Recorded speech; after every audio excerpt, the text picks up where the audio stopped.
For people who are still skeptical or whatever, is there somewhere you can? I mean, I know Blueprint's the company, and you guys have, I think, some protocols that people can follow, right? Yeah. What's like a good gentle way in to all of this for someone who's like, I'm curious, but I don't know. Yeah, I'll share it with you guys so you can have it as part of your lifestyles. Okay, I'm writing it down. Okay, cool. Yeah, I'm going to distill like the most powerful laws of what I've learned for the past 4 years. Okay. Yeah, let's go. Okay. So first, I just want to say to you guys and the audience, dying is dumb. Okay. All right. Yeah. I believe I'm on the premise. Let's go. Okay, Dying cool. is dumb. All right. Accept this premise. Great. Okay. So you want to make sleep Fucking sleep. your number one life priority. And that's hard. That is very hard because He mocks me. I don't. I value nothing. I'm on the same train as you. But the things she says I mock her for, I'm actually intensely jealous of. Yeah. Which is the fact that she's like, I'm tired right now.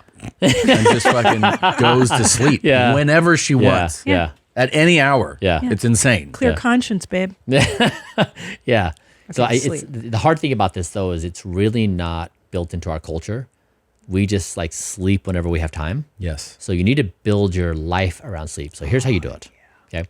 So the most important thing is your resting heart rate before bed. Okay. So that is after your show or when you're getting ready for bed. When you lay down on the pillow, measure your resting heart rate. So if you have a wearable like an Apple Watch or okay, great. So just look at your beats per minute, and you'll probably be something like 60, thereabouts. Yeah. Okay, and so you want it. So say it's 60. Okay. Your goal is to try to go from 60 to 50 over the next few weeks. Okay, because the lower your heart rate, the better your sleep. And to lower your heart rate, there's obviously like one thing would be avoiding stimulants. Exactly. And another thing would be tactics like breathing, meditation. Exactly. Right. Exactly. So the drivers those things are big. Also food. Because when you eat food, your body's your heart's pumping, trying to digest. And so you want to eat, that's why I eat at noon. Because I give my body 9 hours to digest. Damn. So when I go to bed, my body's fully completed. Its primary digestion is done, and my heart rate is 44. Now, if I eat at 4 or 5, my heart rate's going to be at 52 or 53. If I eat something bad, it's like 60. And that's going to just destroy my sleep.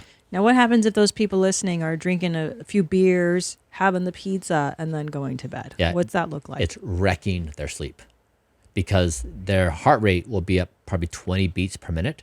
And there's an exact relationship with heart rate and lower quality sleep. So it's going to demolish their deep sleep. And so deep sleep is when the trash collector, the trash truck, rolls through your body and it picks up all the garbage. And if you miss that deep sleep window, the trash collector doesn't come and you have trash accumulation. And it's not like the next day. You feel it. Yeah. And the trash collector doesn't come back and like, oh, I'm going to pick up 3 days of trash. It can only fit so much in the truck. And so you don't want to miss these cleanup windows. So when you're saying to trash collectors, so people understand, it's like cellular repair. They're picking up toxins, or is that what you mean by that? Yeah, exactly. Autophagy, where like your body like literally goes through like it's like a self-eating process, and it cleans up trash in your body and gets rid of the debris. So this is why you take all these supplements and you do this stuff so that everything is at optimal performance. So your body is not in like a deficit. Exactly. So now you're optimal, and then your body can just clean the organs, Exactly. clean everything every night. Exactly. Okay. So yeah, so if your bedtime is, let's say at 10 o'clock, let's say, Tom, you're at midnight, thereabouts. Yeah. So try to have your final meal of the day at least 2 hours, if not 6 hours before bed. Nice. And just experiment. But you'll see the earlier and the lighter you eat, it will drive down your heart rate, and you'll feel amazing because your sleep will get better. And then Tom, you mentioned also the wind down routine. And so what I do is I actually do self-talk. And so I give the various versions of me names. So I'll say like ambitious Bryan, anxious Bryan, dad Bryan, and then I'll listen to their voice when they show up. Like dad Bryan, at 7:30 p.m. when I'm doing my wind down routine, my bedtime's at 8:30. Dad Bryan may be like, today when you were talking to Genevieve on the call, we had this interaction and like you really should have been more understanding, like whatever the rumination is. And so I'll have to like listen to that and say, okay, great. And I'm gonna write that thing down and say like, I'm gonna call Genevieve tomorrow and say, hey babe, like, Right. So, but otherwise, if you don't do that, I'm gonna put my head on the pillow and I'll think, that thing about Genevieve today. Yeah. And then I wake up in the middle of the night and it's like, oh, Genevieve. And so you need to like kind of get that thing washed out. Also red and blue light. So turn screens off. Blue light's really bad. So you want to have red light and amber light in your house, in your environment. Stimulants earlier in the day. And then be consistent. So the body really is as good as a clock in terms of keeping time. So if you say your bedtime is midnight or 10 or whatever you do, be on time. Like within like plus or minus 15 minutes, really work hard to be on time. And so that's your first goal, is like make sleep, and you will be a better human in every way, shape, and form if you make sleep your top priority. There's no drug more powerful than sleep. I believe it. I believe that too. I think it dictates everything for the day. Yeah. What about your fitness, man? What are you doing? What's the fitness routine? Yeah, I work out an hour a day. I do strength, cardio, flexibility, and mobility. And so a balance. And so you rotate what you're doing throughout the week? Mm-hmm. Yeah. Yeah. I kind of play around the gym. I'm not very structured. I do various things. But yeah, I spend a full hour and then I measure everything. I'm trying to be age 18 in all metrics. And so I peg that for the goal. And it's just a non-negotiable every day, an hour. That's awesome. Well, I'll tell you, this traveling commercial, you'll get colds and stuff. Do you do your workout when you're sick? I do. Oh, wow. I mean, does that wear down your organs? So I may work out a bit lighter.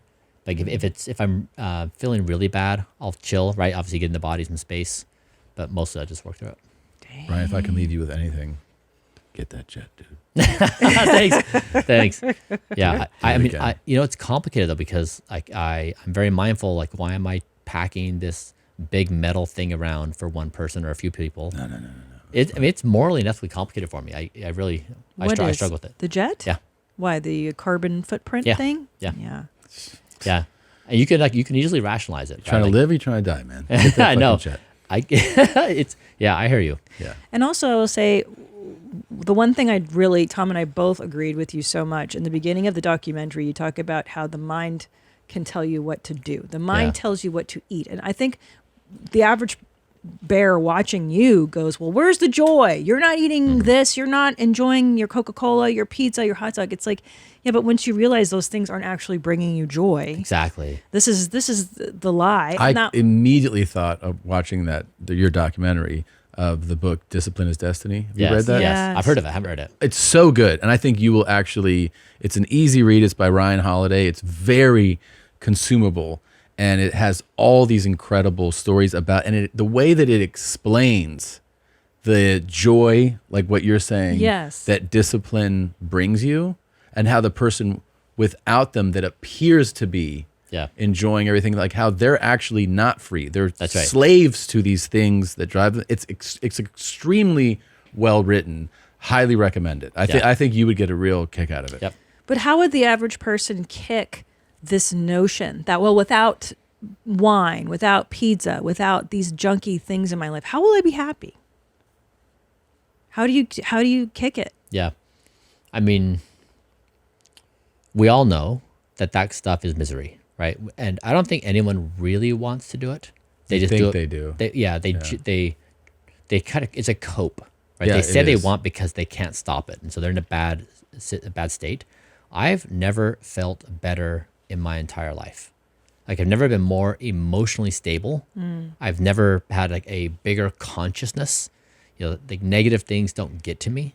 Like, I'm just good. And I don't think I've ever been able to say that in my entire life, that I'm just good. Like, honestly, it's all okay. Yeah. And so, like, I guess like fun, it's like a different direction, but just to be good with existence, I would give anything for that. I mean, I was so tortured for most of my life. Well, this is like, I mean, you're kind of a living example of, honestly, a lot of the messages of that book. Really. Ooh, hey, Jeans, did you enjoy that highlight? Why don't you have one more click of fun around here? I don't know. Click here or here. Try it out. Have more fun. Why don't you subscribe? That way, every time a video drops, you can be notified. You can send it to your grandmother. You're not going to miss a moment of denim, okay? Try it out.